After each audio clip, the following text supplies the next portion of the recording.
appropriated with the sacred duty of accountability. And then we'll have the citizens' accountability as well. A major part of chapter 2 says that often gets ignored is the duty of the citizens to the nation.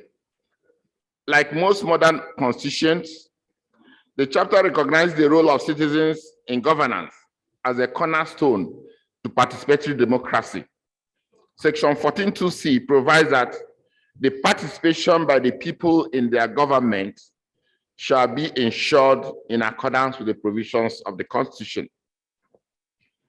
Now, looking at the general arguments for non-justiciability and justiciability, it's been shown through research that the argument that chapter 2 is not enforceable for one reason, because of inchoate nature, because of unprecise nature, and because of difficulty in implementation, because of budget, and so on and so forth, is no longer sustainable. Socioeconomic rights are said to be positive rights, which require the state to expend resources to provide remedy, whereas civil and political rights are negative rights, which simply require that the state refrains from unjust interference with individual liberty. On the negative and positive rights argument, it casts the duty on the state to act or take action. It is important to state that the enforcement of political and civil rights also require resource expenditure, because, of course, if police is going to enforce your right to property, it has to put some things in place to be able to enforce that, which will also require resources. So it's not only the enforcement of social and economic rights that require resources. Now, it has also been argued that judicial review of socioeconomic rights may not necessarily require the determination of a particular level of expenditure or the exact method of spending the resources. A judgment can simply consist of merely pointing out where the violation has occurred and then instruct that it should be remedied in whichever way the authority deems most appropriate, or simply that an appropriate inquiry should be instigated.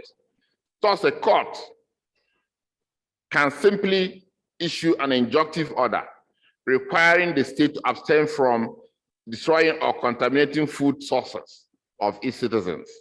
And this does not involve resources as such. It has also been further argued that if expenditure is involved for remedial actions, judges are very sensitive to their constitutional duties within the state and will not unreasonably authorize large sums of money to be spent unless it is absolutely necessary. In the case of Sobromoni versus Minister of Health in South Africa, which involved the application of their section 27(3) of their constitution, they provided that section provided that no one may be refused emergency medical treatment. And somebody who wanted to go through a heart and liver something now said, because of this, the state has to treat me free. And the court said that in such a case, which involves a highly expensive kind of thing, that provision of the Constitution does not mean that the state has to provide that free treatment. Also, in the American case of Brown and Board of Education, the court used its proactive nature to deal with the issue of the policy of segregation of Blacks in the American educational system and describes them as radical and progressive. Now, making socioeconomic rights enforceable will promote democracy and enhance the enforcement of civil and political rights. I mean, the indivisible nature of human rights is very clear. Socioeconomic rights are essential to the provision of necessary resources in order to live a minimally decent life within the society. If there are rights that should be protected and enforced, then they should be the socioeconomic rights. Socioeconomic rights can be considered as components of commitment to individual freedom and as a means of enabling civil and political rights to coexist. Of course, it has been said off and on that what is the meaning of right to life if you don't have food, or if you cannot get medical services, you are just going to die. What is the essence of right to privacy if you cannot have shelter? If you have right to privacy and you're living under the bridge, what does it mean to you? Now, there's also the argument about vagueness and indeterminacy as one of the grounds for not making socioeconomic rights justiciable. Of course, the Committee on Economic, Social, and Cultural Rights has issued general comments. General comment 3, it stated that where it said that state parties to the present covenant undertake to ensure the equal right of men and women to the enjoyment of all economic, social, and cultural rights which are set forth in the present covenant. And case laws have been developed in some jurisdictions like South Africa and India to demonstrate coherence in the application of socioeconomic rights in domestic jurisdictions. So that argument that socioeconomic rights are inchoate, or it is difficult for judges to just pin their feet down and give something which is exact, it does not hold water anymore. And the argument that national institutional incompetence or complexity of adjudication may hamper judges from dealing with socioeconomic rights, that has also been proven that is not sustainable. So these foregoing arguments demolish the argument put forward for non-justiciability of socioeconomic rights. It's argued that the non-justiciability argument based on the division of human rights into civil and political rights on the one hand, and economic, social, and cultural rights appear to be not only political, but artificial and unnecessary. More so when it has been declared that human rights are interdependent, indivisible, and interrelated, and that the realization of socioeconomic rights will be necessary for the actualization of civil and political rights. Both civil rights and socioeconomic rights give rise to a cluster of obligations. The primary duty, where the state should not interfere with individual activity, which is the duty to respect. The secondary duty, where the state should protect individuals against other individuals, which is the duty to protect. And then the tertiary duty to facilitate or provide for individual, which is the duty to fulfill, which are the three main duties of the state: the duty to respect, the duty to protect, and the duty to fulfill. Now, in looking at the attitude of the judiciary to chapter 2, of course, like has been said, the attitude, the first case which we had under our own constitution was Okoje and the Attorney General of Lagos State, where, of course, it said chapter 2 is non-justiciable. And of course, we have moved further from there. Now we have had cases, Attorney General of Ondo and Attorney General of the Federation. We have also had the case which was instituted by our own Obani against the SSS, and as well as in the case of Odofe and others and the Attorney General of the Federation. I want us to concentrate on the pragmatic measures that have been taken to make accountability to bear for chapter 2. And the leading guide on this was the decision of the comment of Nikki Toby in the case of Anache and others in Re Olafisoye. Nikki Toby said, the non-justiciability of section 66C of the Constitution is neither total nor sacrosanct. As the subject provides a leeway, as the Constitution itself provides a leeway by the use of the words, except as otherwise provided by this Constitution. This means that if the Constitution otherwise provided in another section, which makes a section or sections of chapter 2 justiciable, it will be so interpreted by the courts. The court was therefore of the view that chapter 2 will be justiciable under certain circumstances. The first is where the Constitution makes another provision on any of the subjects in the chapter, which being outside the chapter is justiciable. We have made references to some schedules. For instance, the schedule which says all international treaties to which Nigeria has ratified will be applicable in the industrial court. So despite the fact that Chapter 6.6 has said Chapter 2 rights are non-justiciable, International Labour Organization issues are things concerning labor union, right to work, and all that. So that can be applicable in the industrial court, and that's Chapter 2 for you. Now, where the National Assembly also makes specific legislation outside Chapter 2, then those economic and social rights become applicable. A clear example is the case of UBE Act, which makes education compulsory up to a particular age. The National Health Act is there. We have the National Health Insurance Act.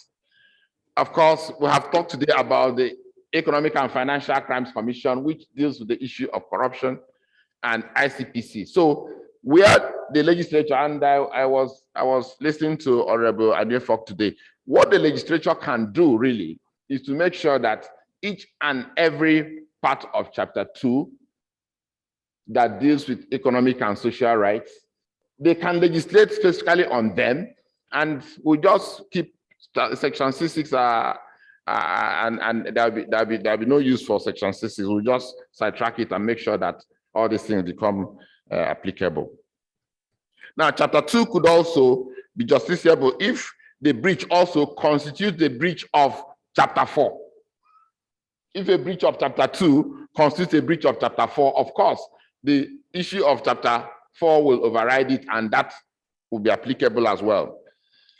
Chapter 2 can also be justiciable by invoking the provisions of the African Charter on Human and People's Rights. This has been emphasized today over and over again. And like my Lord, the Chief Judge of Abia State said, I think what we lawyers should do is to frame our claims in a particular way.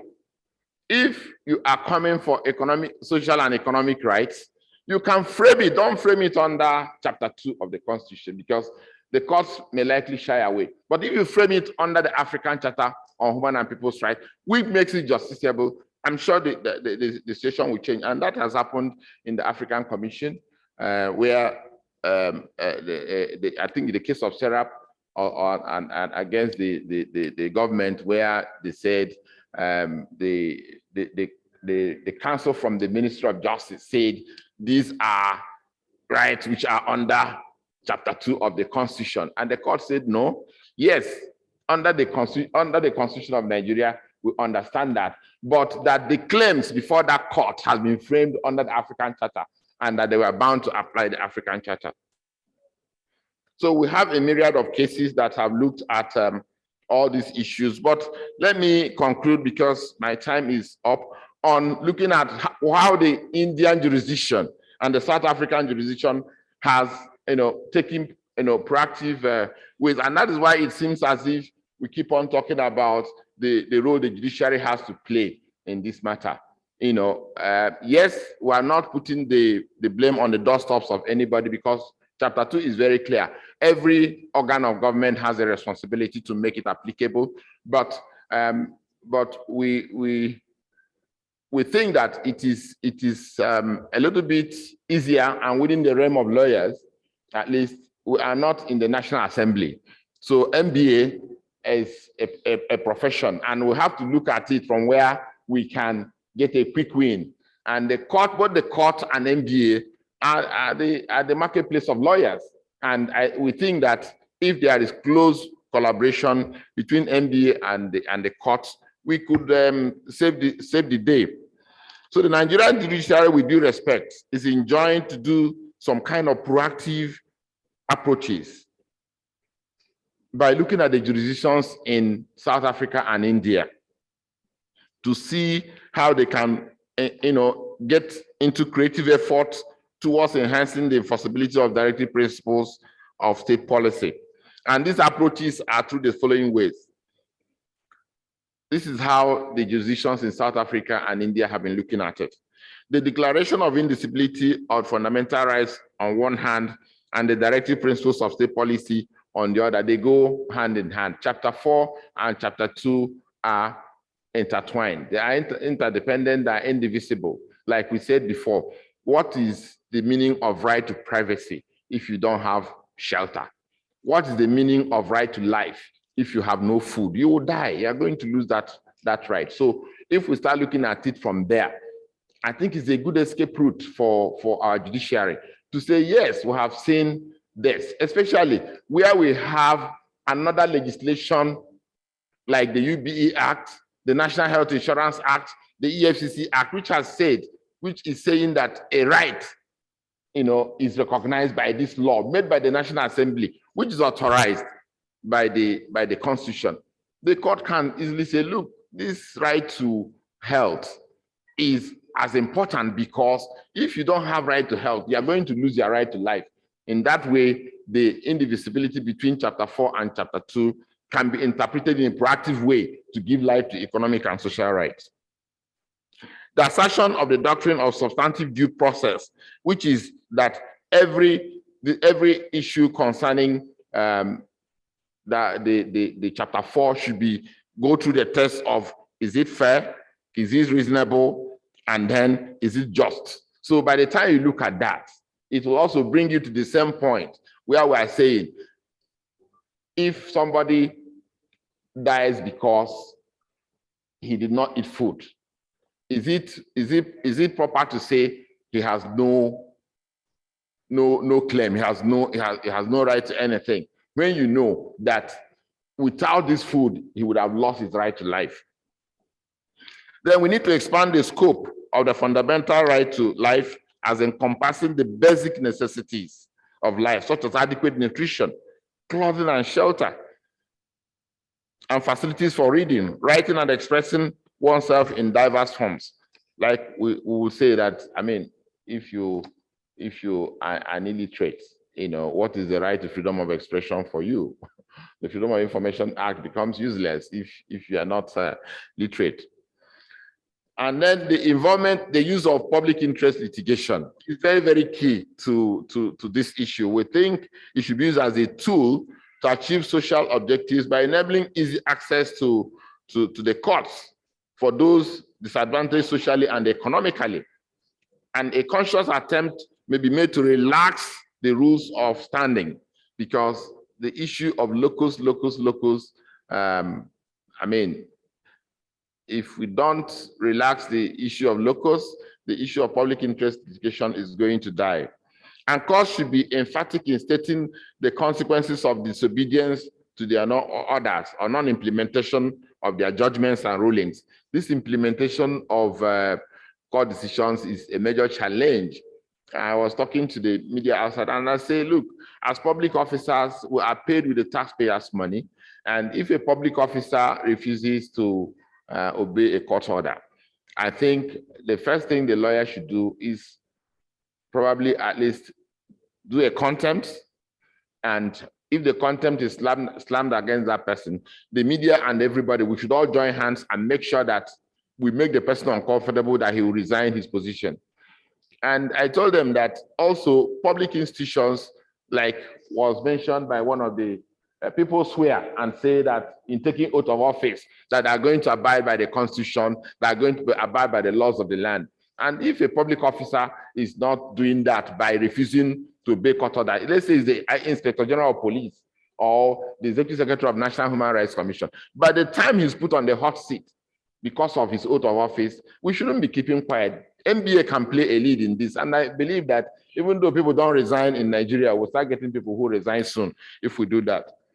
Now, the courts should also normally explain the legal basis of their intervention, because this is a new area. So for us to build the jurisprudence, the court need to explain the interconnectivity between these rights as the basis of their decisions. I think what the problem is the lower courts are afraid. You know, our judicial system is heavy on precedents. So, but don't be afraid of what the higher courts are going to do in this area. We should sensitize the judiciary to come with us on this matter, because I think one thing that bothers every judge is maybe he's going to be criticized on appeal or messed up and so on and so. That is why also I think the Supreme Court should also help us here, because if the Supreme Court gives us one solid judgment based on this interrelatedness, then everybody will follow it as precedent. So I think we should, NBA can do some sensitization with the Supreme Court, the Court of Appeal, and let us see whether we can get one positive, clear judgment on this, and everybody will follow along the line. The court's intervention should be invoked in cases of failure by statutory and constitutional authority to perform their functions or take care of these problems. The directive principle of state policy is like a beneficial or social welfare legislation. Therefore, the Nigerian courts must interpret it to achieve that benefit for which it is inserted in the Constitution. The courts must adopt a very liberal construction and ensure that every doubt is resolved in favor of the citizens for whose benefits the chapter was introduced. The court therefore needs to be liberal, innovative, dynamic, and pragmatic in the interpretation of the provisions of this charter. I hope, my colleagues, this has given you some pedestal which you can now criticize us and tear us into pieces. Thank you very much.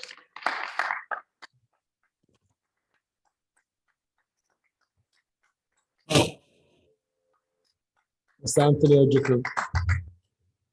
Now, like we did earlier this morning, we want to unbundle this and make it possible for us to find primarily solutions rather than just identifying the problems. A lot of people have said in the past that if you want to know what the problems of Nigeria, all those problems are, you don't need lawyers, you don't need doctors, you don't need politicians. Just go to the bus garage and ask them. Every single one of them know all the problems of Nigeria. They just don't have the solution. And that's why we're here to seek the solutions. So let's start, and I want to take a different approach. I will start with Professor Patutomi and say, in terms of accountability and finding solutions to make it possible for us to make our politicians accountable to Nigerians and to the Constitution, especially looking at it from the perspective of Chapter 2 of the Constitution of the Federal Republic of Nigeria. You've been in that position and you're probably quietly still in that area or that jurisdiction, so to say. Professor Patutomi, what is it we need to do when we say we're seeking solutions that would make it possible to have the level of accountability that makes Chapter 2 justiciable?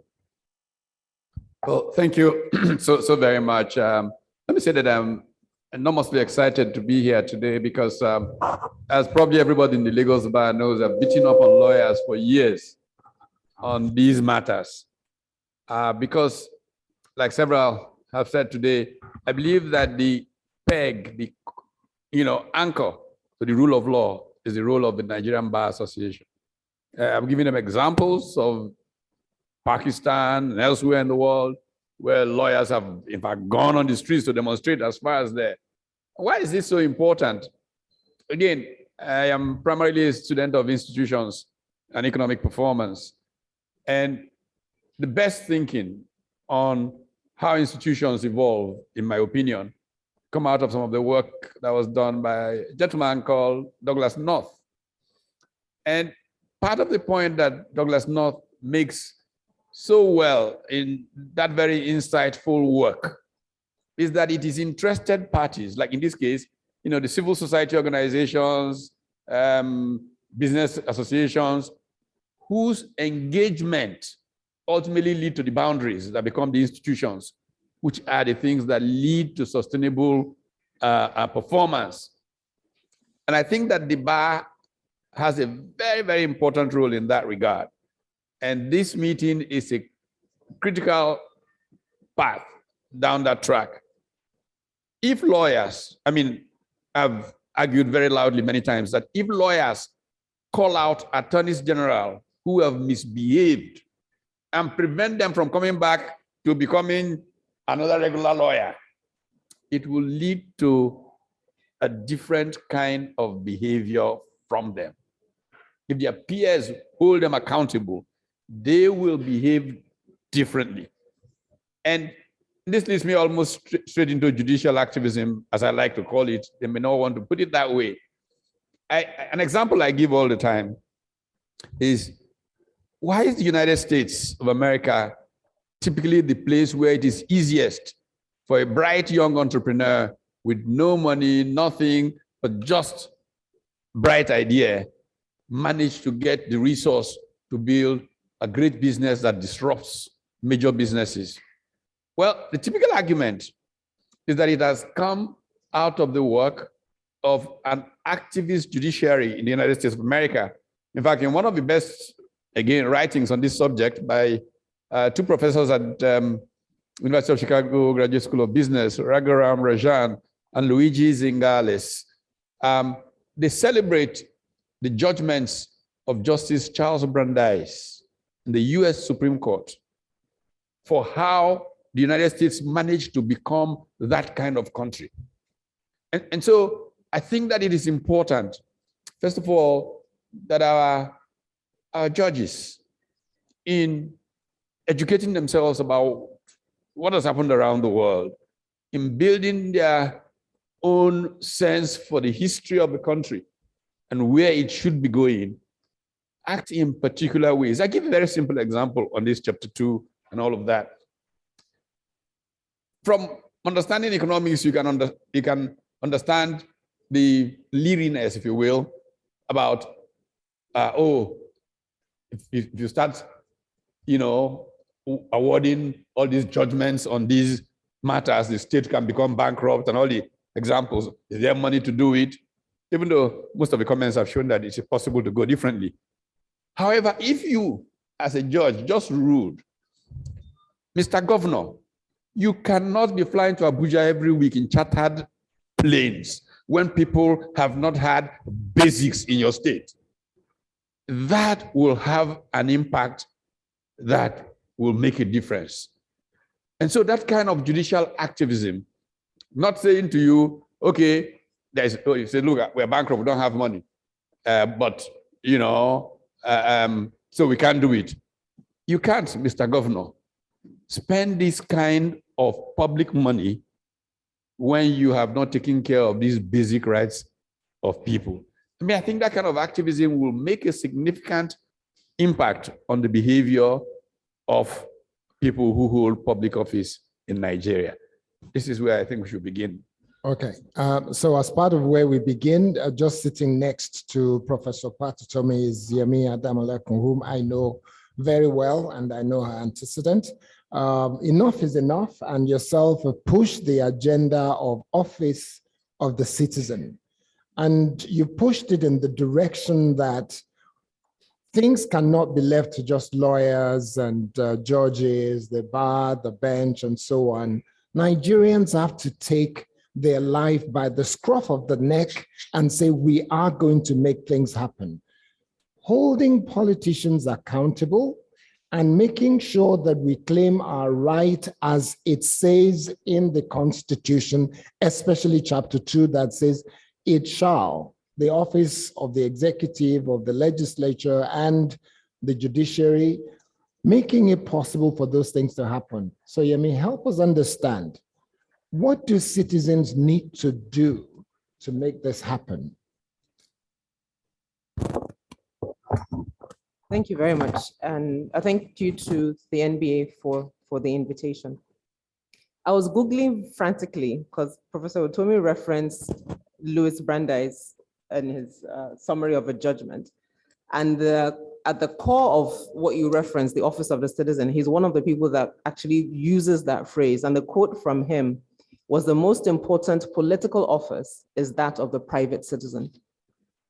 So the notion of the office of the citizen that EIE talks a lot about is the fact that ultimately the citizen is the most important person or has the most important office in any government, because anybody who's in either elected or appointed office is in office because citizens vote and the citizens in a sense pay their salaries.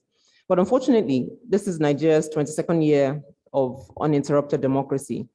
but we assume people should understand how a democracy works, either by osmosis or by magic, because we don't teach it.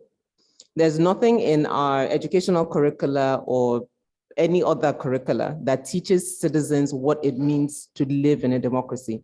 We were talking about chapter 2,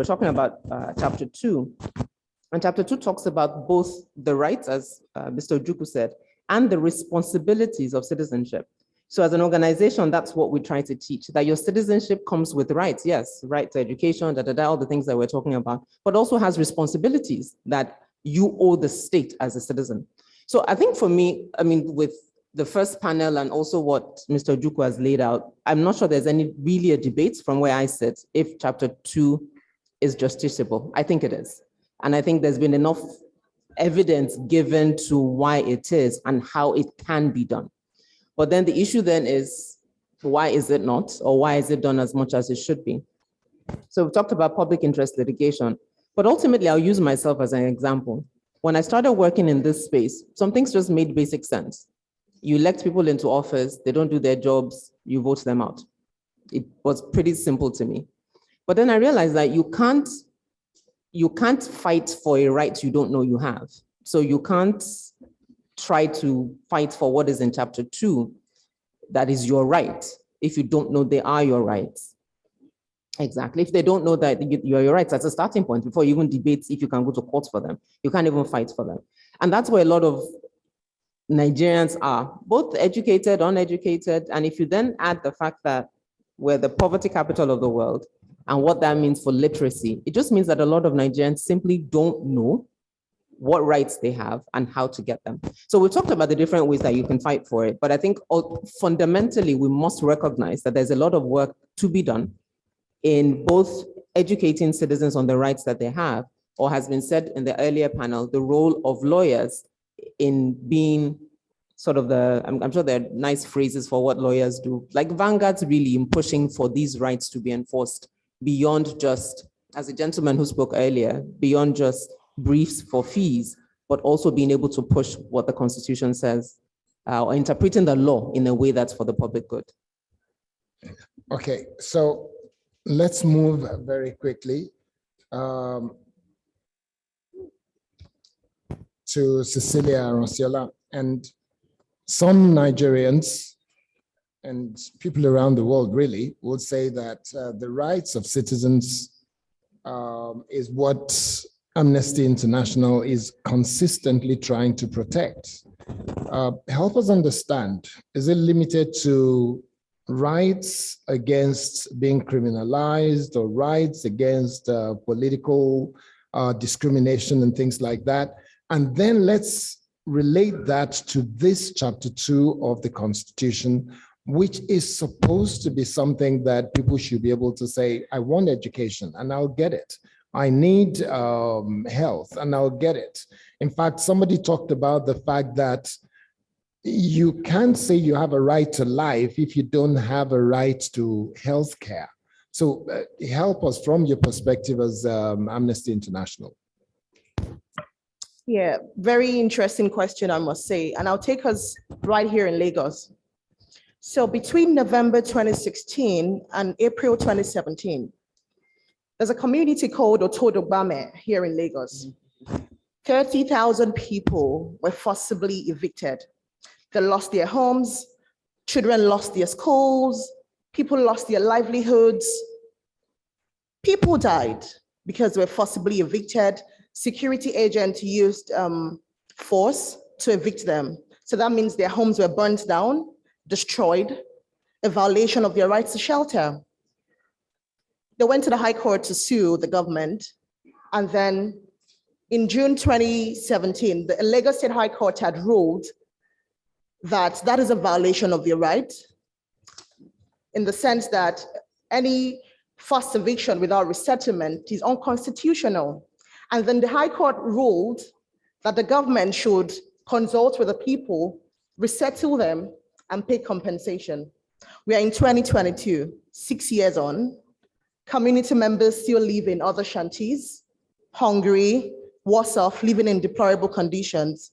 So my question is, litigation, the purpose of litigation is defeated if this judgment are not enforced. And then the question is, when we talk about equality, do people actually get their rights? Amnesty International is a global movement of over 10 million people across the world.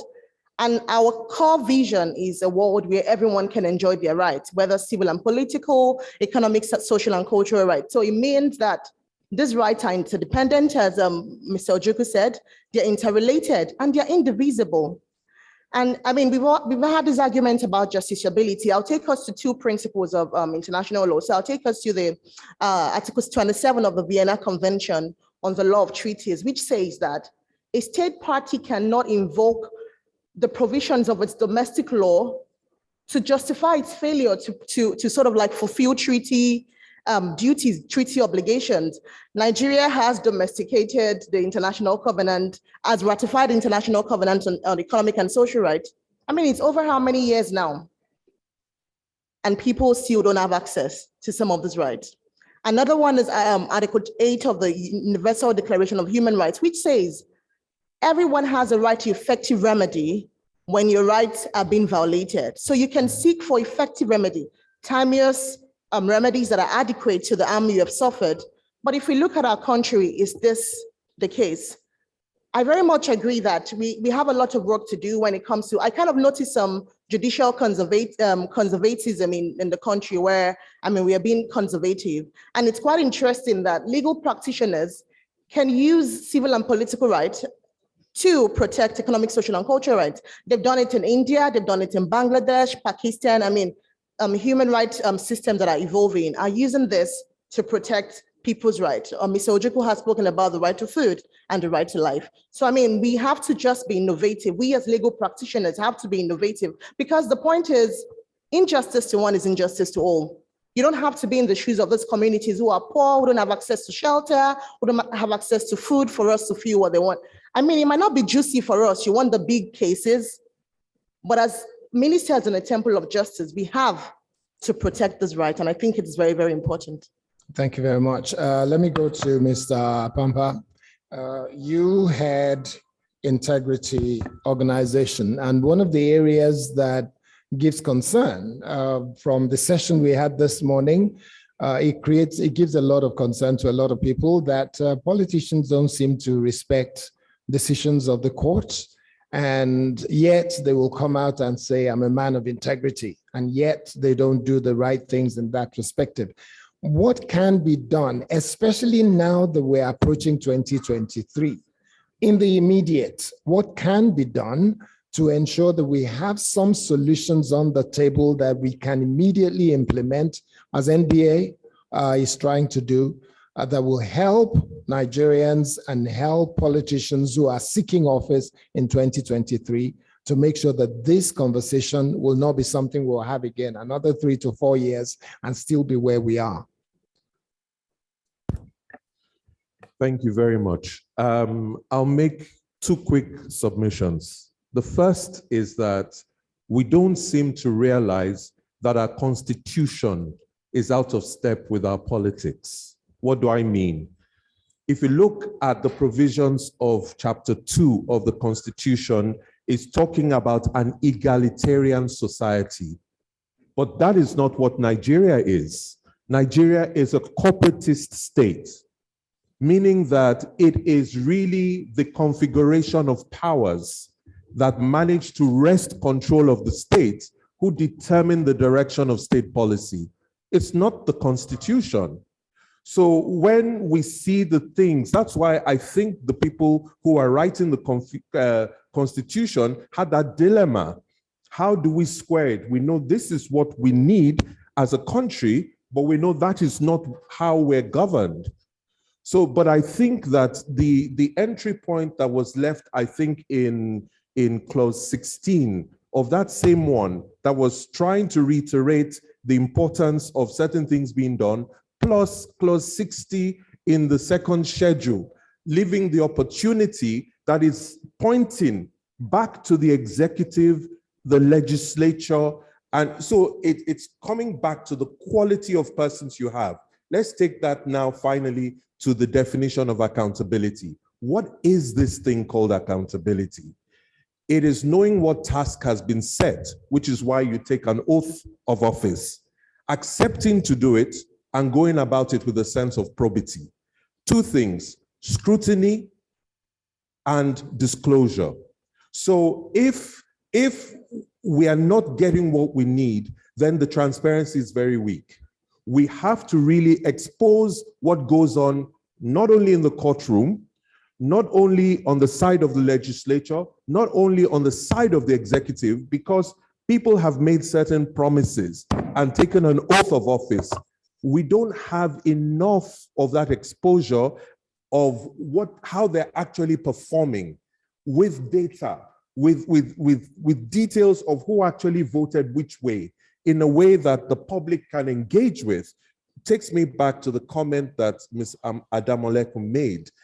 With the level of education of the citizenry, somehow we have to make a quantum leap in that area to join the two in order to give some force to accountability. Thank you. Thank you very much. Let me go to our friends online, and I'll start with Samson. Samson Itodo, can we get to see him? Hello, Samson, good to see you again. From the perspective of Yega Africa, and from the perspective of a lot of young Nigerians who feel so sad that we're where we are, and who will be excited about the conversation today that relates to their fundamental rights, that is couched as a chapter in the Constitution, but often described as non-justiciable and unenforceable.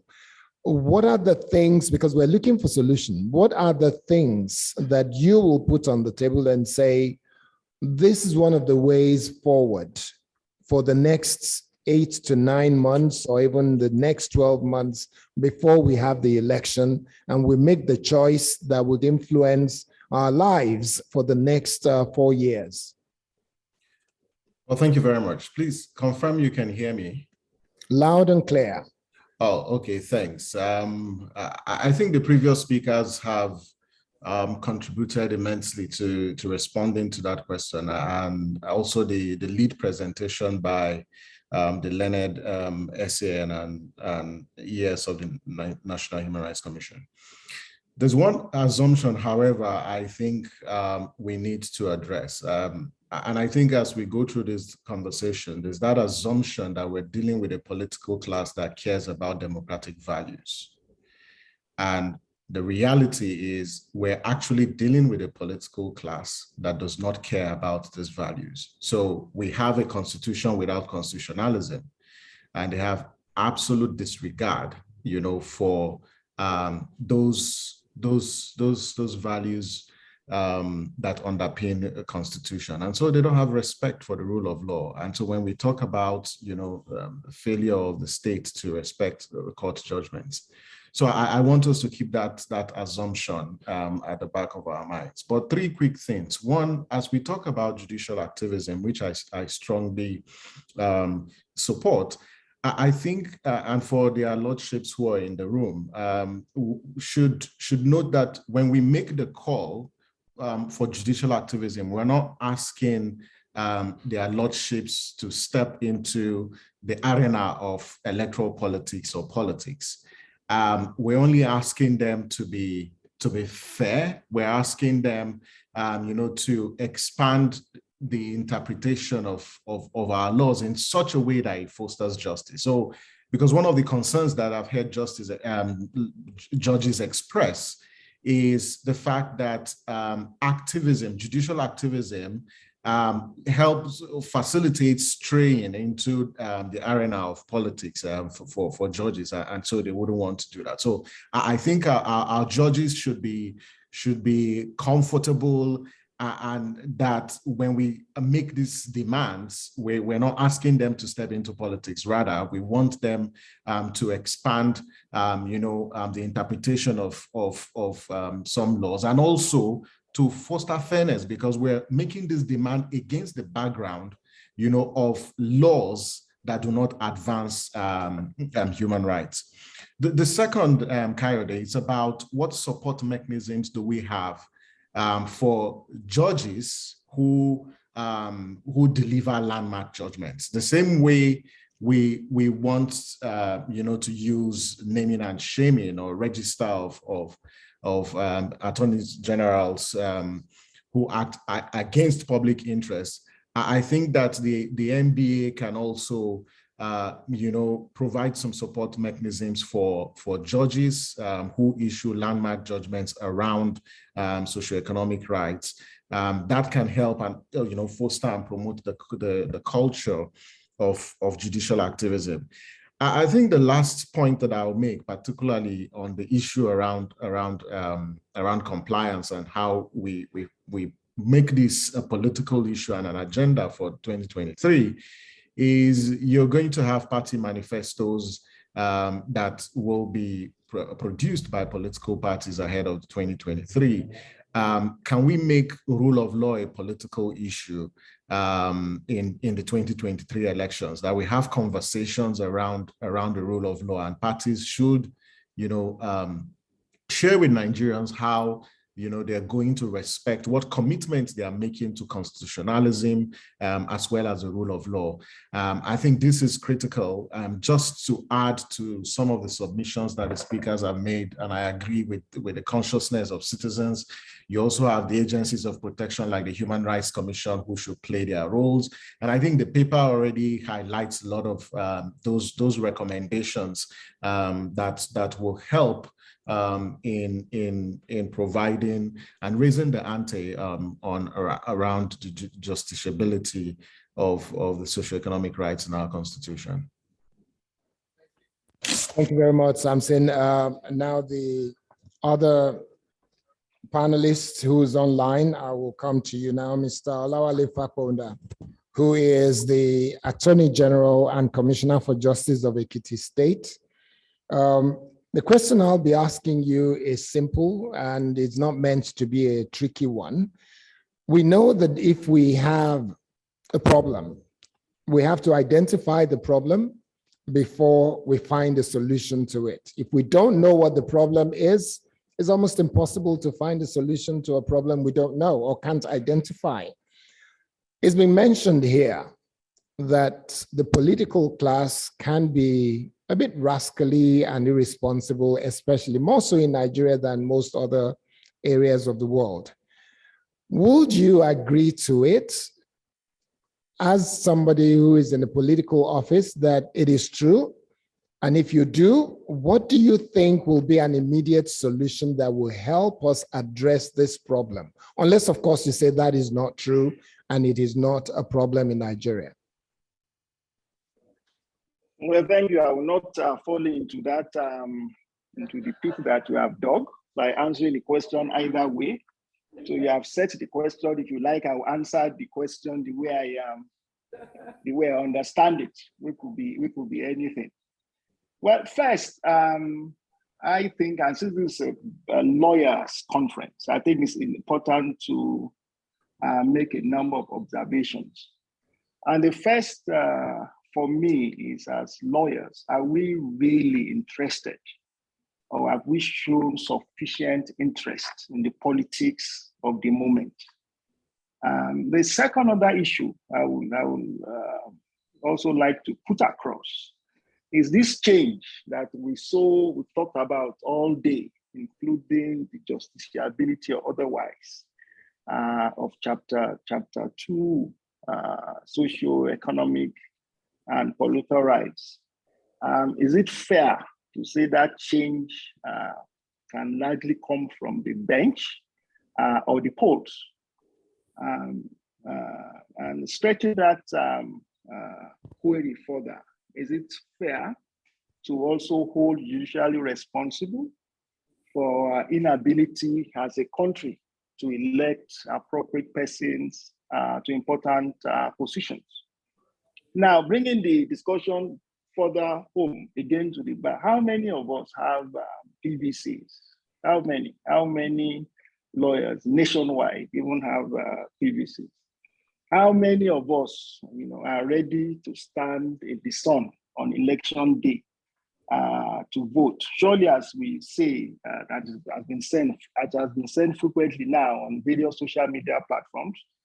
Voting is not done on social media. You find so many debates on social media. Even on election day, people are still debating on social media while others are voting.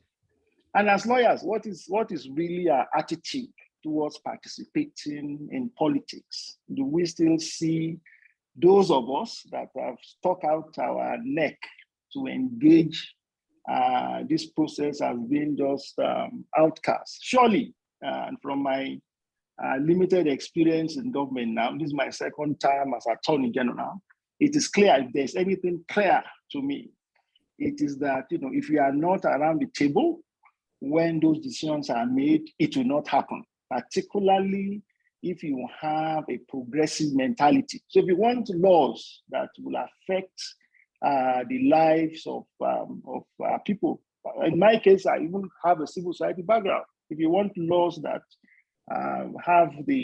that will make the impact, if you are not there, it's simply not going to happen. And that is the quality, So if you are not there, if you don't stick out your neck, if you say politics is left for dirty people, for want of a better language, who is going to really take us to this ideal that we have spoken a lot about all day? Now let's talk about the judiciary. Are we even concerned about how judges are appointed? I know under the leadership of President Olu Akpata now, focus is now being more than ever on how judges are appointed. These judges that we want to interpret or to break grounds or to engage in judicial activism, how many of them really know what we are talking about? Surely, a judge that wants to interpret Chapter 2 in a manner that meets the aims and aspirations of people will himself have to be well informed of those issues. And do we have that quality? And I'm not talking about quantity. Do we have quality assurance? And finally, back to the lawyers themselves. I agree with what the panelists, I'm not sure whether it was this one or the formal session. In Nigeria today, there are too few lawyers working in the public interest. Too few. We've been saying this forever. I know when Tony Ojukwu and I began this thing in National Human Rights Commission, getting lawyers to be interested.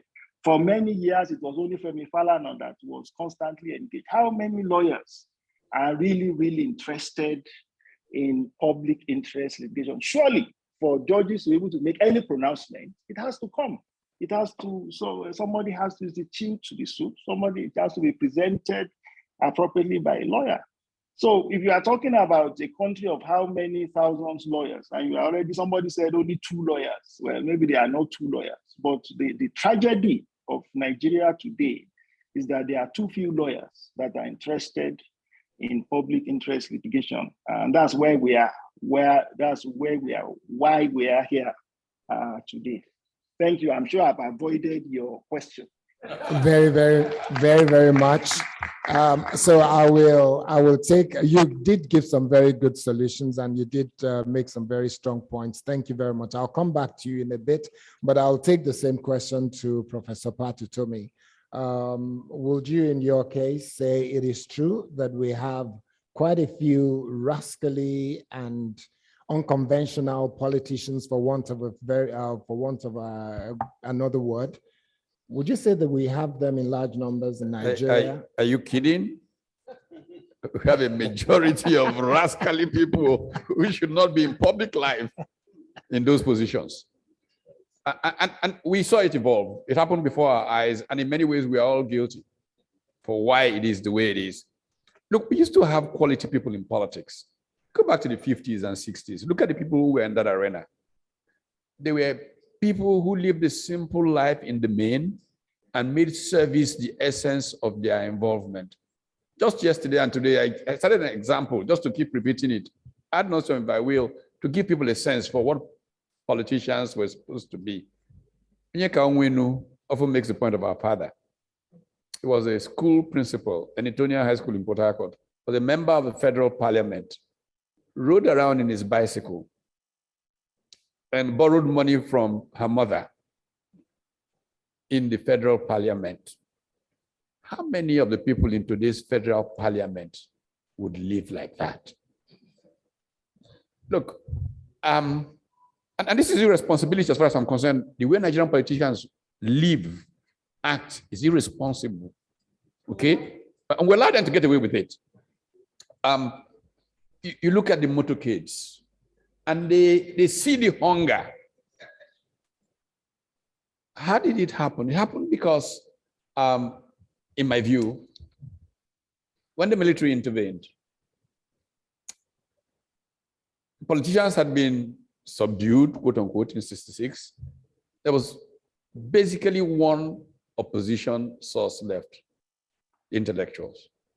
And so they went after the intellectuals in trying to subdue them. They created this image that thinking is a problem, it's theory, it's not practical. Okay? And through a season of military rule, state capture became the essence of power.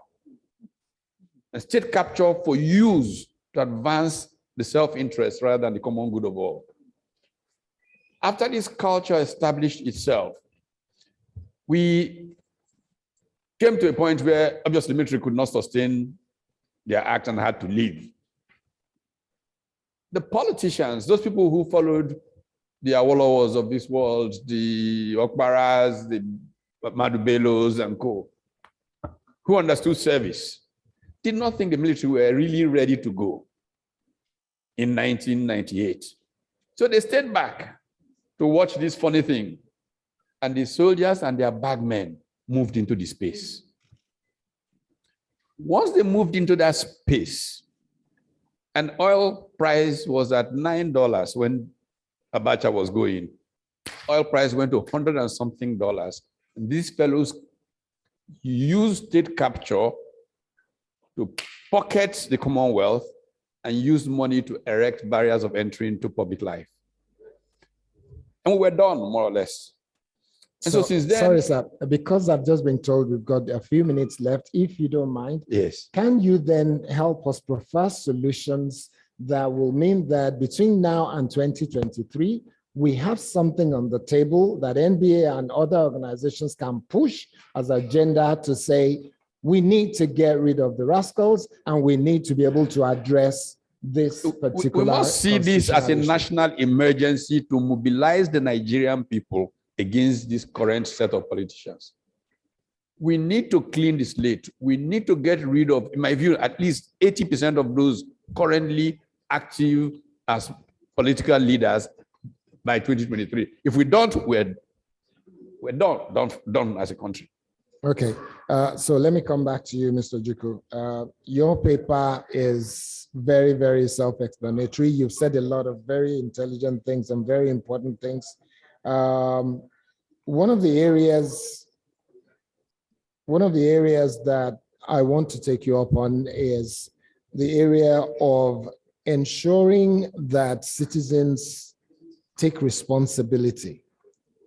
What can be done by an organization like NBA? Is it open seminars, workshops? What is it that an organization like NBA can do to help the citizens, to enable them, say that the change begins from their own space? Thank you very much. I mean, like Yemi said, I mean, you can say it and over and over again. If you don't know you have a right, that's where to start. I mean, the people need to know the options available to them. And yes, I know the Human Rights Commission has a major role to play in sensitizing Nigerians about their rights. And we are doing that to the best of our ability. But this is not what one person can do. The NBA has a role to play there. Every facet of society, like I pointed out, Chapter 2 gives the citizen responsibility.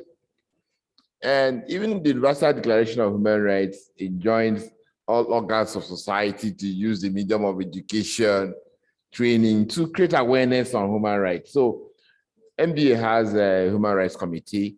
other organizations also should participate in creating this awareness, because you need to know you have a right before you can even look for what to do. If you cannot help yourself, then you can know, where do I go to? The National Human Rights Commission, under my leadership, we have established office in the 36 states of the country.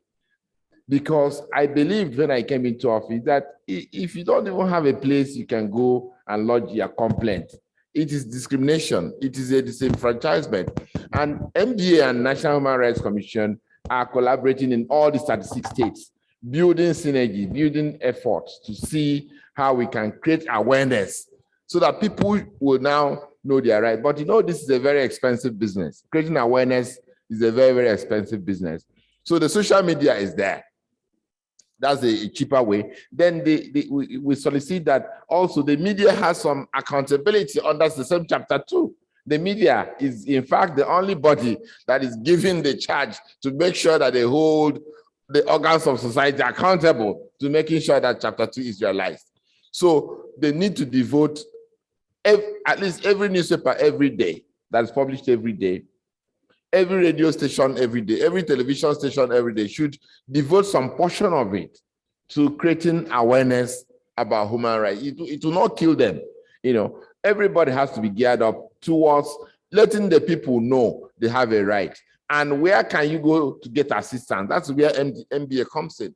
For instance, during the NSAS panel, NBA collaborated with the National Human Rights Commission, because we realize that even those who have been injured, for instance, they may not even know how to bring their claims before the panel. And NBA was giving free legal services to those to present their petitions before the panel. And like now we're talking of damages and so on and so forth. The law enforcement agents, all authorities who have a duty to make sure that court judgments are enforced, we need to start this name and shame approach.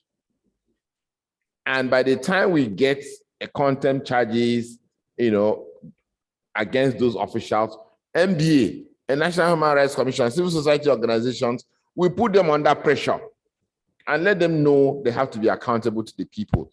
And the point is, one successful activity like that has a reverberating effect, because a lot of lack of interest also is, nothing will happen, even if I push for my rights now after all. But when people see those whose rights have been violated and awarded compensation and are paid, it encourages more people to now go to fight for their rights. So example is very, very important.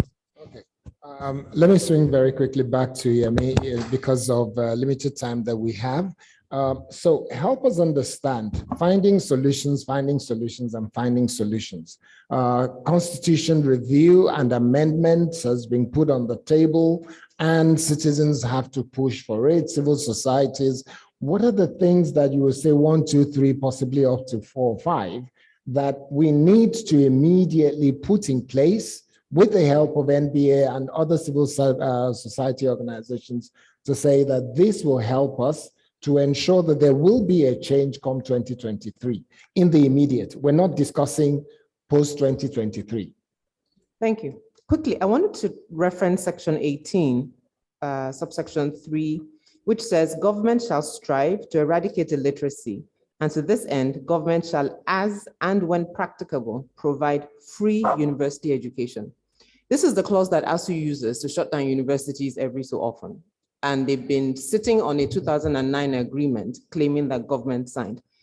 I'm not discussing the merit of if they signed or didn't sign or should enforce or not enforce, but if you keep doing the same thing without different results, should we not sit and engage in a different manner? And I bring that up because one, that's under chapter 2. Now, it's important because one is under chapter 2.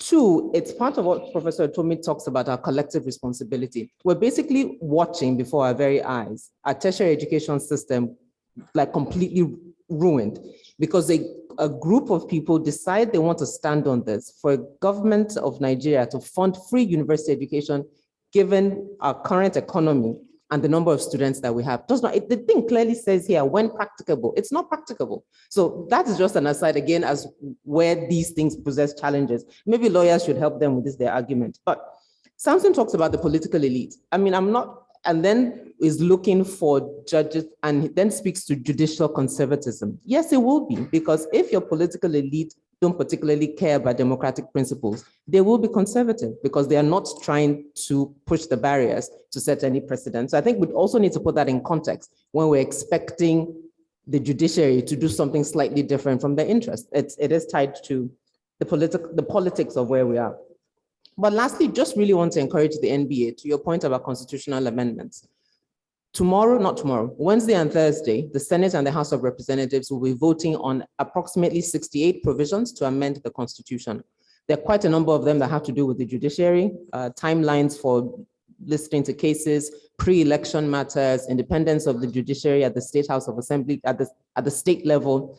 And even if it's just the ones that have to do with the judiciary, for the NBA to have clear positions on how they want people to vote, and then get members of the NBA to call, everybody has one senator and one House of Rep member. Even if that's all you do as your donation to NBA, call your senator, call your House of Rep member, say who you are and say, my interest is for you to vote this way. And it is beautiful because the Constitution requires it to be 2/3, their voting has to be public. So all those, it is not all in favor, say A or N or whatever they do there. They all have to vote. So we know exactly, Honorable Luke that was here this morning, we will know how we voted because it will be counted against his name. So I really want to challenge, even as we're talking about participating in 2023 and the lawyers being more proactive, this is an immediate one now where your voice does matter. Imagine if lawyers start calling their senators and saying vote this way, it carries. And then lastly, to Samson's point, tying it to making it an election issue. So our impunity, lack of respect for the rule of law, and just really starting to make it an election issue by starting to say how you vote on this matters when you come back and say you want to be re-elected. Thank you. Very good points. That deserves a round of applause because that's a good solution put on the table for all lawyers. And I'm sure Mr. President has listened and the NBA will do something about that. So let me come to you quickly as part of wrapping up now. Cecilia, Amnesty International and the work that you do, what is the level of engagement of Amnesty International? We know what people in government always say about Amnesty International. The only time they talk about it is when somebody has been arrested and Amnesty International says it's not fair or human rights violated. And then they will have a reason to say, oh, Amnesty is even foreign, it's not a Nigerian thing. Then they remember it's not a Nigerian thing. But in terms of your engagement with organizations like NBA and other civil society organizations, what can be improved on to get better results going forward? Thank you. I think it's very, very important for us to push, for instance, for the ratification of the optional protocol to the International Covenant on Economics and Social-Cultural Rights, in the sense that, I mean, this is a special instrument that allows you, when you have your socioeconomic rights violated, it gives you that opportunity to bring a complaint to the UN treaty bodies that you've been denied effective domestic remedy, and then for the UN to step in. We are yet to ratify. Some countries have. This was brought in 2008, but Nigeria is yet to ratify this. We can lobby for the ratification. I also think it's very, very important. The question around involvement of these right holders cannot be undermined. So when we as legal practitioners talk about evidence, you say people's homes have been demolished. What evidence are you bringing forward? Are you actively involving with community members whose rights have been violated to show the court that this actually is a violation of their right to dignity in Chapter 4? So you're using the civil and political rights to protect economic, social, and cultural rights. So how are we bringing this to fore?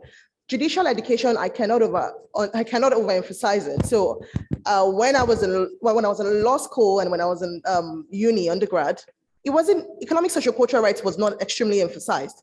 I personally took it upon myself in my postgraduate to say this is something I want to focus on. I think we should, both the undergraduate levels, the law school, continuing legal education, we cannot overemphasize these things because, as everybody has said, if you don't know your rights, you can't demand for it. If you don't know these are rights, you can actively and in a way that is good, kind of like try to push for it. I also think we need to do complementary strategies to litigation. So what am I talking about? Social mobilization. This has been done in South Africa, for instance, mobilizing community members through campaigns, awareness for them as right holders to demand. We must not only just be their mouthpiece, they as well can demand for their rights. So I think that is very, very important. Let them demand because they have a voice, and as right holders, they can hold governments accountable, those they have voted in. Okay, thank you very much. Yeah. Now let me go to Mr. Pampa. How do we create a critical mass? Because we say that numbers matter. If we can get the numbers in terms of the critical mass that can push aggressively for solutions to be implemented, how do we get that when it comes to people that care about the integrity of the political class, people that care about the integrity of the voters who are going to vote and who are not structured in a way that the only thing they think about is the stomach infrastructure? How do we get them? How do we create them if we don't have them? So that we can then hold politicians to account, we can then have accountability in government, and we can also have clear direction and path that will help to make sure that we can claim our rights under Chapter 2. Sadly, those who are abusing our rights are able to sit in the middle of the night and agree with each other and come with a common front. But those who want to do good have a sort of arrogance around them and are not willing to work with each other. I think this is an area we have to work very hard on if we're going to see that critical mass occurring. Thank you. That is short and that is really deep, very deep. So let me come to you then, Samson. Samson, I'm not sure where you are. I won't even disclose where you are. But Samson, so as part of wrapping up now, a lot of young people, young Nigerians are worried that 2023 is coming, and post 2023, their lives will be at risk. Their future will be at risk. What are the things that can be done to make sure that we're in a position to say that Chapter 2 can be implemented by all of the things that the lawyers here have discussed, and even the justice, the judges who are here, people from the bench have also said a number of things. What can we do to engage our young people to create a level of information that help them in taking decisions so that they can fight for their rights? So I've heard education, both civic and political education, but this education must do three things. One, it must provide information because there's need for information on what are the right institutions to engage on these issues. And so if you look at judiciary, look at National Judicial Council, you look at the National Judicial Service Commission and as well as the NBA. So people need to understand, what information is required in this case. And quite frankly, we must also recognize the limitations that citizens also have to access these institutions. The second is this information, and whether civic education or political education, must also give hope to Nigerians, particularly young Nigerians, and show that when they engage, they can achieve results. So you look at the whole assent to the electoral bill, which came as a result of active engagement of citizens and different stakeholders. We've seen government, reverse certain policies as a result of citizens' engagement. So we've got to use these stories to inspire young people and Nigerians. And thirdly is around this education, around these rights and the intersectionality of these rights. But I also want to really put this on the table and perhaps reiterate that in trying to make these provisions enforceable, Yemi talked about the voting at the National Assembly in 2 days' time. Something the NBA can do in addition to asking citizens to call is to develop a checklist of these 68 items. And just like politicians do with what they call the mandate list or unity list, you can have those 68 items and tick, the particular clauses where the NBA thinks that the lawmakers should vote. And ahead of the vote on election on Tuesday, on Wednesday or Thursday, ensure that every lawmaker has that particular sheet. So it helps them in voting on the clauses. This approach has worked in all the constitutional review processes that we've experienced, as well as even the votes on the amendments. And Honorable Luke talked about the clause in chapter 2 that is being proposed for amendment. So I think the NBA can take that quick action, and there are ways you can get this across to members of the National Assembly. And the last critical point is we've got to make this an election issue. We have to politicize this issue as much as possible, raise the salience, and it will do two things. One, it will enhance the quality of citizens' participation in the 2023 elections. And then that has a catalytic effect on sustaining their engagement beyond the elections. So we don't just provide information on how to vote and then make them feel that after the elections, they should go back and just sit back and fold their hands, but they sustain their engagement with the political process beyond elections. Thank you very much, Samson. Let me come to Mr. Wale Fakunda, the Attorney General and Commissioner for Justice. In your case, what I'll be asking you is, you're wrapping up 8 years in office as Attorney General and Commissioner for Justice in Ekiti State, and the election will be coming up soon. What are the lessons that you have learned that you are happy to share with the House here and with the entire NBA and even Nigerians, that you think if you have another 4 years or another 8 years, or even if you're not going to ever be in public office again, these are the things you'll be saying we need to correct, and these are the solutions based on your lessons? Thank you again for another difficult question. My immediate thoughts are, number one, we need a lot more progressive-minded people in government. It is otherwise, as I said previously, it's not going to happen.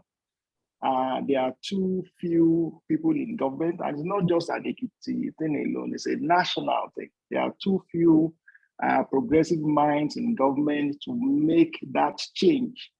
Look around. If you look at the states that are really doing appreciably well today, they are either those that you have lawyers as governors, or you have sound academics.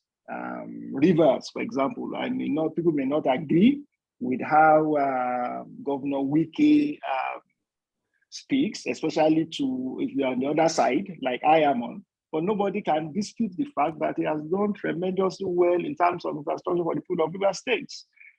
Same thing, Plateau is the governor is a lawyer. Again, if there's anything that he has done well, he just manage the different tendencies in that state. So, you know, Sokoto State, the Honorable Attorney was there, was one of the panelists previously. The tremendous work he continues to do in Sokoto State. And in the realm of the academics too, look at Borno, the way the professor is governing Borno. And of course, my state, Ekiti State, where you have an intellectual governor. So we need a critical mass of a lot more persons who can make the change. I'm not sure that is going to happen overnight, because despite everything my former colleagues in civil society still advocate about, money, sadly, is still the language of politics.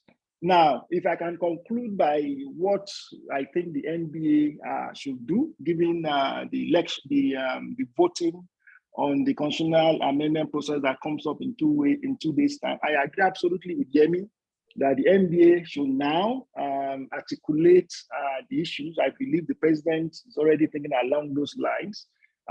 Articulate the issues that will be that the members of parliament, both in the Senate and the House of Representatives, should focus on. Hopefully, they will listen, but at the very least, I think NBA should try. I agree also with Yemi that the lawyers across the more than 100 branches should call to take the lead in calling their MPs. I'm already calling mine now. His number is engaged. I'll keep calling. And I think it's also important to know that it doesn't stop at the National Assembly.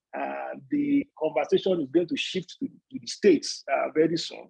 And that is where we often drop the ball. Once the razzmatazz in National Assembly starts and stops, people forget that the state is really where some of the debates should really happen. So we should also, the NBA should also do more in empowering its branches in the states to do a lot more in terms of engaging the process at the state level.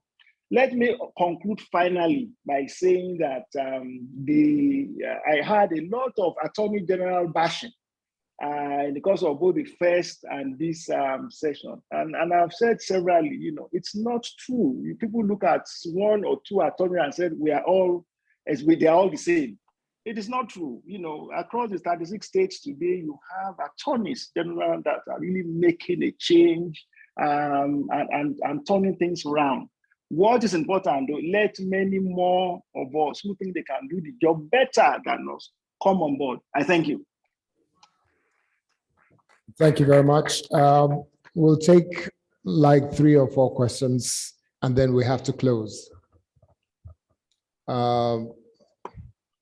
It has to be questions. I can say just quick questions, not comments, quick questions. Good comment, Olawale Okuni. For me, the foundation be faulty. What can the righteous do? That is the case of Nigeria. My question to seek clarification is about, can you, by way of amending the 1999 Constitution, make a people's constitution out of it? Somebody may want to answer. But I think that I would have wanted a Professor Ben Nwabweze or Chief Afe Babalola in the House, because they have advocated that the 1999 Constitution is foisted as a military decree. And that is the problem against the enforceability. We have to move on now because we've got just about 4 questions we can take. Thank you. Okay, thank you very much. All right. Next, yes, the gentleman. I'll come to the center in a minute. Yes, sir. Okay. Sorry, just before you speak, I will need one of the lady lawyers to please ask a question. It will be good. It will be good to get a representative. Please go ahead, sir. Hello. The letter son, Juku, talked about the enforceability of judgments, particularly where the government is judgment debtor. And I think Madam Amnesty also mentioned it. That's the best way. You see, unfortunately, what I identified it as, unfortunately, we are not addressing the cause of that problem. We're not addressing the root cause, which is Section 84(1) of Sheriffs and Civil Processes Act. Nobody is mentioning it. Whenever we talk about it in the first session. Oh, it has been mentioned. Then my question is. We move on to the gentleman at the back. Thank you. There's another man on that. Okay. You've got the microphone here. No problem. Yeah. The reason why we are where we are as a country is because impunity thrives. And now the question to Leonard Silk, the chairman, National Human Rights Commission, is there any inhibition to you building a database, a register of violators, so that we can begin to populate your office with those instances and incidences of violations, so that when it's time to take action, we know how to generate that very quickly and we know what to do then. But right now, it seems as if we don't even have any such information in one place. If the federal government has violated or failed to obey 100 judgments, we need to have somewhere we can go to get that information and then hold them accountable some other day. Thank you. The last one, there's a gentleman right behind him. Oh, well, I'll take the lady first, if you don't mind, sir. There's a lady. Okay, I'll take you. Go ahead, and then we'll take the lady to wrap it up. Thank you. Please go ahead. Go on. You're standing already. Okay. Thank you very much, and good afternoon. Moving forward, I mean, this is a very insightful session that we have had, and I'm wondering, what can the NBA do, starting from right now? For instance, the bill that is going to be deliberated upon, somebody already mentioned it. From today, what can the NBA do? The National Human Rights Commission, you have said a lot of people don't even know their rights. How can we help the society to know their rights? And from today, can we begin to actually take action and move in the right direction? 2023 is just around the corner. We are late already, but I think we can still do something meaningful. Thank you very much. Okay, the gentleman there. My question will be, or comment will be directed at Professor Tommy, who has been in the political space, especially from a very young age. And it's important that in the light of the fact that the Electoral Act has just been assented to, and certain innovations have come into place. But I think the crux of the issue at hand has to do with the people who occupy political office, the quality of people who occupy political office. We're a nation that lacks consequences. And I think that it's important that we create conversations that address the quality of people who are running for political office, who become governors, who appoint attorney generals, who take decisions that appoint judges. And your question will be? So my question, in essence, is we're talking about justiciability and things that flow from it. But in the light of the judgment that banned someone popular who happened to be a lawyer also from holding political office, does that provide a leeway for certain public interest litigation to happen, where we can now stop certain people who come out to seek political office on the grounds that they do not have the pedigree, even if they are qualified under the law, under the rules, but as a result of their pedigree? Do we have that leeway to do that? Is that a conversation that we're open to having? Okay, thank you very much. That will be all the questions we'll be taking. At the end of it, I'm going to put the president on the spot with regards to the things that's being put on the table. But I'll let those on the panel help us conclude. Your response, especially, yeah. Okay. But very quickly, I think it's very important that civil society play a role in essentially evaluating all people who make themselves available to be considered for public office. I give an example all the time of South Korea and how the Electoral Commission there changed the course of the country's history. They decided that there were lots of what I would call them money bags, or people who were muscling their way into public life without the appropriate credentials, if you will. So they decided that debates would be central to aspiration.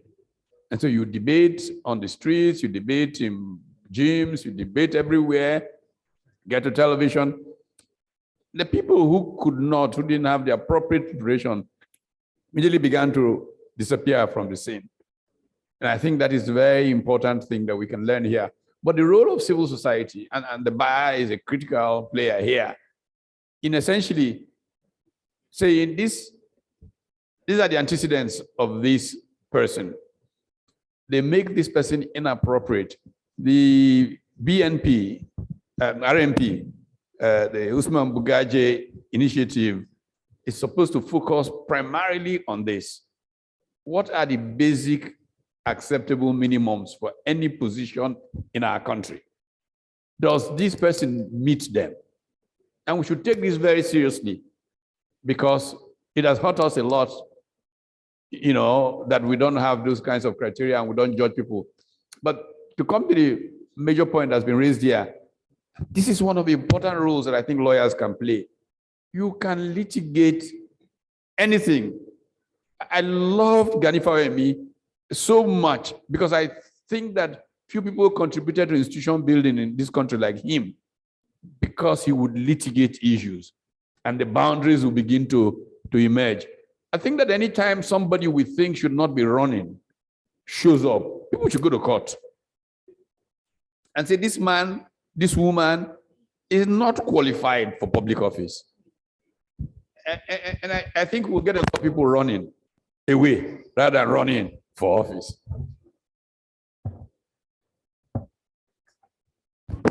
I think I'll pick up on the constitution question. No, it doesn't make it a people's constitution. So, ladies and gentlemen, we're wrapping up. So please, let's just do as excellently well as we've done from the very beginning as we wrap up. Thank you. Yemi? So no, it doesn't make it a people's constitution, but in the absence of a people's constitution or until we get a people's constitution, we must engage the constitution that we have because it's the legal framework for the country. We're discussing chapter 2 and going to court about it. But if we sit here and they're going to vote tomorrow or in 2 days about if we can have independent candidature, and we say because it's not the people's constitution, we don't engage, we lose out. If we sit and say because it's not the people's constitution, we don't engage on diaspora voting, we lose out. So until then, we will amend. Thank you. Mr. Juku, please. Thank you very much. Some specific questions have been asked on the issue of database of those who have disobeyed court orders. From the panel on SARS alone, what we have is more than 100. And that is issue on cases of torture. But having raised this question now, I think the National Human Rights Commission will be happy to collaborate with NBA so that we can have a database of all the cases that have not been obeyed. That is very critical. On the issue of our leaders and how to engage in the 2023 election, I think part of the debate should be on rule of law. And I think NBA can play a leadership role on that.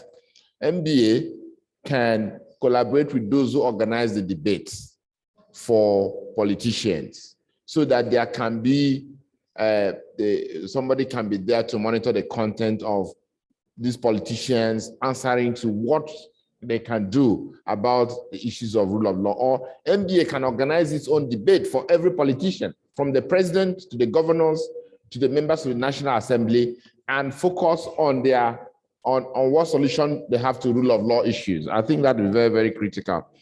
Look at the Electoral Act. The way we choose our leaders in this country is a major problem. We have the best human resource in the world, better than America.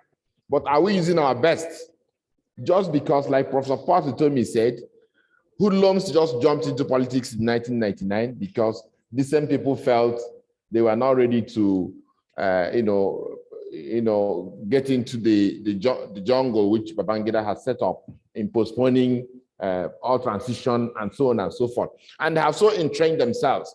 Look at the little effort that was made in the Electoral Act to make sure that primaries are followed instead of the delegate system, which is one of the ways you can really use to debunk these money backs.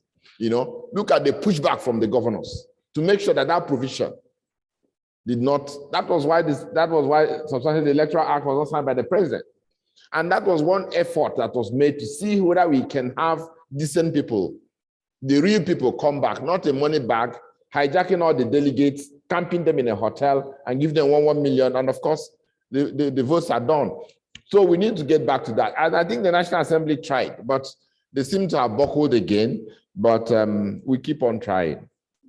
And then the issue of how we can wrestle our government back from these guys who have hijacked the government.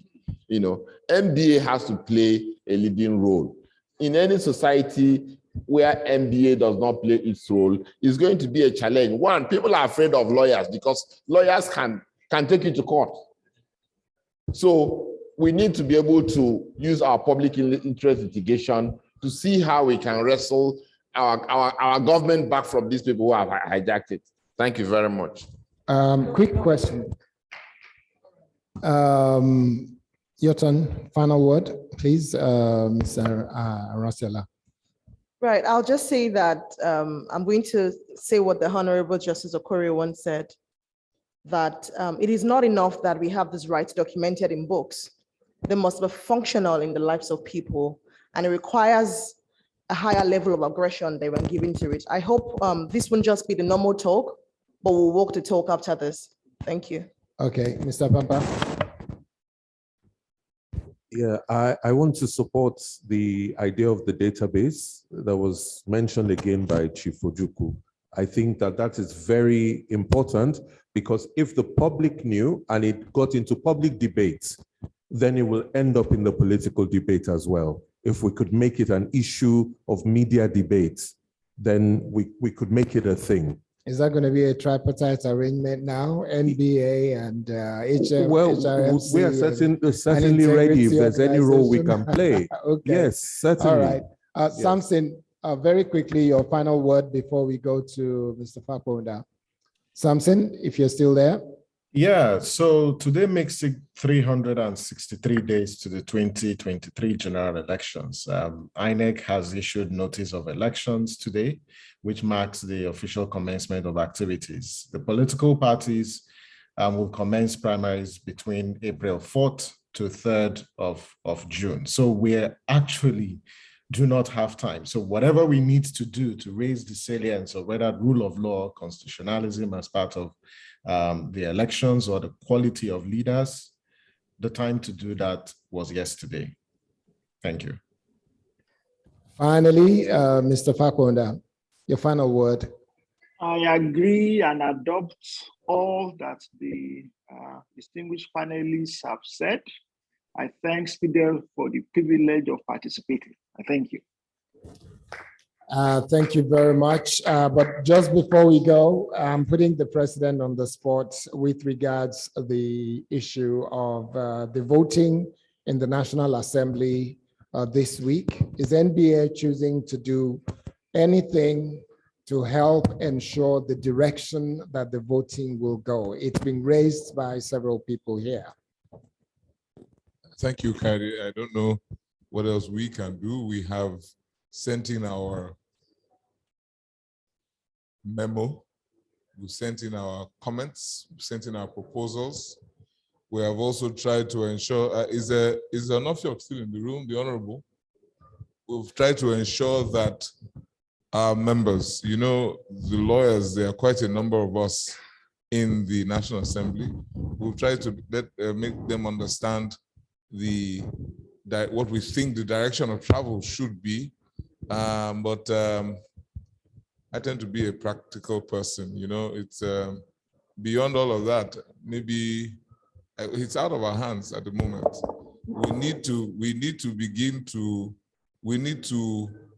All we can do is to ensure that we put pressure on each and every one of them as they go into the proceedings of tomorrow. But most of the work has been done before today with regard to where we think we should be on quite a number of issues.